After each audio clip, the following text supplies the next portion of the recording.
जय Malhar news चॅनलच्या सर्व प्रेक्षकांना सपना चौधरीचा नमस्कार।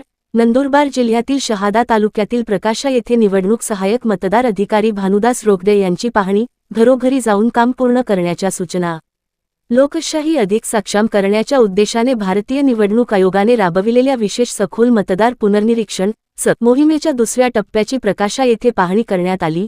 या मोहिमेअंतर्गत मतदार नोंदणी प्रक्रियेचा आढावा घेण्यासाठी निवडणूक सहाय्यक मतदार अधिकारी भानुदास रोगदे यांनी प्रकाशा येथे भेट देऊन बीएलओंच्या कामाची तपासणी केली। यावेळी त्यांनी कामाचा वेग वाढवून प्रत्येक पात्र मतदारापर्यंत पोहोचण्याच्या स्पष्ट सूचना दिल्या। प्रकाशा हे नंदुरबार जिल्ह्यातील शहादा तालुक्यातील मोठे गाव असून येथे मतदारांची संख्या लक्षणीय आहे। गावासाठी 9 बीएलओ कार्यरत असून त्यामध्ये 6 प्राथमिक व 3 माध्यमिक शाळांतील शिक्षकांचा समावेश आहे। जून 30 ते जुलै 31 या कालावधीत मतदार यादीतील त्रुटी दूर करणे, मृत किंवा स्थलांतरित मतदारांची नावे वगळणे तसेच नव्या पात्र मतदारांची नोंदणी करणे या उद्देशाने मोहिमेचा दुसरा टप्पा सुरू आहे।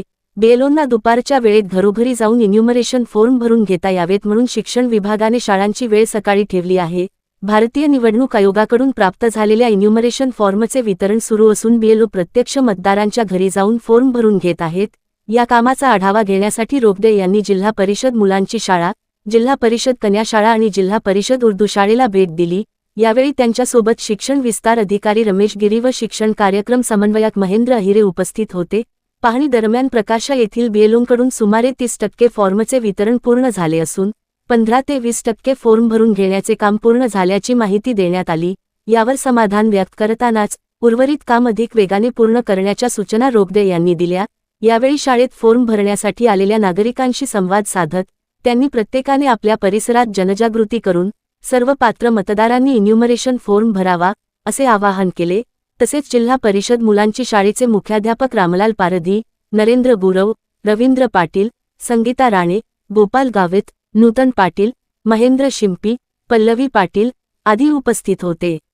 शहादा प्रकाशा प्रतिनिधीसह सपना चौधरी, जय मल्हार न्यूज नंदुरबार। आज दिनांक 10 जुलै रोजी प्रकाशा येथे SIRच्या कामासंदर्भात पाहणी करण्यासाठी आणि ज्या मतदार स्लिपा आहेत यांचं वाटप आणि यांचं डिजिटलायझेशन जे होणार आहे आणि जे बीएलओंमार्फत केलं जातं आहे कामं, यासाठी आज प्रकाशा येथील शाळेला भेट दिली। या शाळेच्या आवारात एकूण 3 शाळा कार्यरत आहेत। त्यात जिल्हा परिषद शाळा मुलांची, त्यानंतर जिल्हा परिषद कन्या शाळा आणि जिल्हा परिषद उर्दू शाळा अशा 3 शाळा आहेत। सदर ठिकाणी त्यांचं कामकाजाचं या ठिकाणी पाहणी करण्यात आली आणि जवळजवळ डिस्ट्रीब्युशनचं काम 50%च्या पुढे आहे आणि डिजिटलायझेशनचं काम साधारण 15 ते 20%वर आहे। तर संबंधितांना सूचना दिलेल्या आहेत, त्यांच्या कामाची पाहणी केली आणि येत्या 3-4 दिवसात डिजिटलायझेशनचं म्हणजे स्लिप वाटपचं काम पूर्ण करण्यात यावं आणि डिजिटलायझेशनचंही 100% काम करण्याच्या सूचना संबंधित बीएलओंना दिलेल्या आहेत। एकूण निवडणुकीच्या संदर्भातील हे SIRचं काम नंदुरबार जिल्ह्यात प्रगतीने सुरू आहे।